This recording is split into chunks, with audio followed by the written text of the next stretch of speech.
مفتی صاحب، یوٹیوب پہ بنت حوا کے نام سے ایک عورت آپ کے بارے میں نازیبہ گفتگو کر رہی ہے، پلیز اسے روکیں ورنہ کوئی کل اور اٹھ جائے گا۔ کیا کہہ رہی ہے وہ؟ ایک خاتون تو برقع پہن کے آ رہی ہیں، میری 4 شادیوں پہ بڑا اعتراض کر رہی ہیں وہ، اور وہ کہہ رہی ہیں کہ جی میرے پاس روتی ہوئی عورتوں کے فون آتے ہیں کہ مفتی کی وجہ سے ہمارا گھر تباہ ہو گیا۔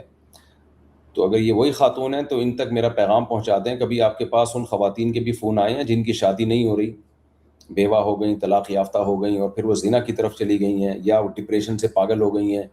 کبھی ایسی خواتین نے بھی آپ سے رابطہ کیا ہے؟ اور چونکہ آپ تو میرڈ ہیں میرا خیال ہے، اور آپ کی اگر شادی نہ ہوتی اور کوئی کنوارا آپ کو نہ مل رہا ہوتا اور پھر دوسری شادی والا پیغام بھیجتا، تو آپ وداؤٹ شوہر رہنا پسند کرتی؟ کیا شریعت اس زندگی کو پسند کرتی عورت کے لیے شوہر کے بغیر رہنا؟ تو اس خاتون سے کہیں ایک طرف کی بات نہ بیان کیا کریں، ان خواتین کے بھی قصے سنائیں جو بیچاری 23 سال میں 20 سال کی عمر میں بیوہ ہوئی ہیں اور پھر پوری زندگی ان کی اسی حال میں گزر گئی، ان کی دوبارہ شادی نہ ہوئی۔